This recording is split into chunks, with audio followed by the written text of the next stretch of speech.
of course, the channel you're on is absolutely founded on that principle. You know, you and all the other groups of people who have come and spoken here aren't paying to be on here. We're not paying you to be on here. Everything is done as sharing. And most of the live streams one has come across ever, I mean, it's quite a new kind of idea, but are all, you know, one point of view, this magazine's point of view or this business group's point of view, whereas we're doing it in an open way for lots of different groups to come and speak, and then the product that comes out of it doesn't belong to us in that sense. We're giving it away to everyone. So you can take it and embed it in your own website, and you can pass it on. Your child, who's now probably older, can pass it on to all his friends, and so on. So the whole thing is about sharing, because this is such an important time, and we need to have this new paradigm of being open and sharing, because that's we talk about it as syntropy. The old model is entropic. You have a lot of money and a little bit comes out at the end of it of good stuff and a lot of bad stuff and pollution, ethical pollution as well. Whereas in a syntropic model, you attract into the system a lot of goodwill and good willing energy, and then you use that, and you need only a little bit of hard stuff, and a lot of this compassion and goodwill and warmth comes in. So this is like a human version of renewable energy, if you like. You need something to build a turbine, but from then on the wind blows, or a little bit of money to make the solar panel, but from then on the sun shines.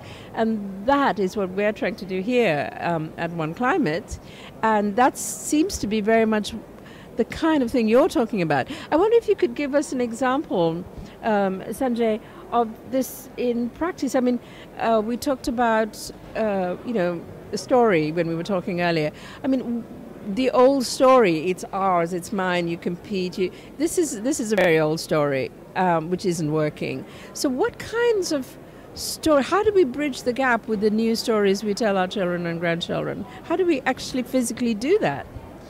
Well, one of the things that I think has perhaps predisposed many societies in the world to certain forms of mental distress is the narrative of economic growth that was built into the 20th century. And if you start with a story that doesn't map to ecological reality and economic sustainability, that doesn't map to the building of goodwill in communities and helping to resolve differences, then your initial narrative is what people's identities get built around and their psychology. And so what we need to now do is find a way to map our narratives to the reality of climate science in such a way that doesn't disturb people's minds. Because if you just talk about the disasters, you're in trouble. But on the other hand, if you just use positive psychology, you really aren't going to get any place there either, because you haven't given people a chance to cope with the facts. So I think now it's sort of critical to talk about the kinds of expressions of compassion and intelligence that can be imbued into the work people do.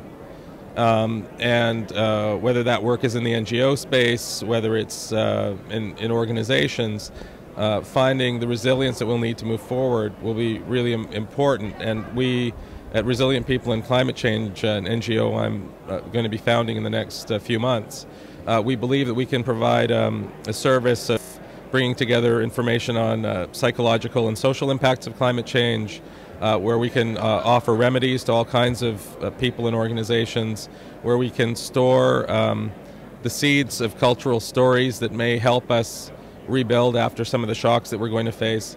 Just as there's a number of seed banks all over the world to preserve organic seeds, we also need the seeds of cultural stories to help us recreate a narrative that will help us survive, because we've moved from the age of sustainability to the age of survivability. And so the new language that's going to be used, you'll start seeing more and more as resilience, because the word survivability is far too scary.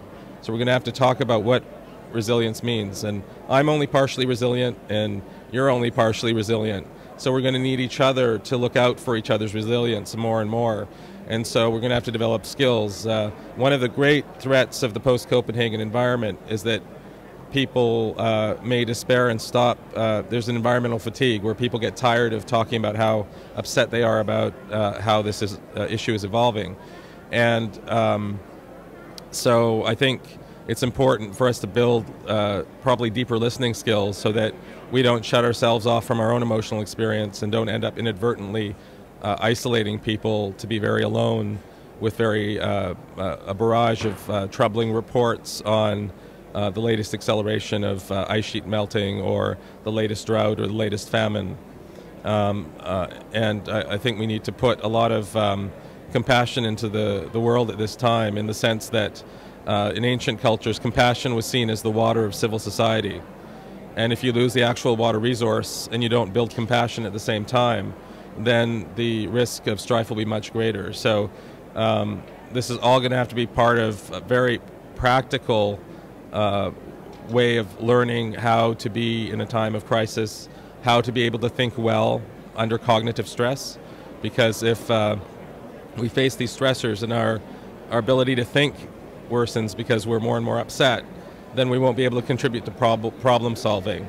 And in a new and lateral way. Absolutely. So, I hope we can help civil society with these issues. I hope we can help organizations and NGOs that are seeing their, activists struggle with it. But they're also, it's not just those folks. It's climate scientists who are under stress now.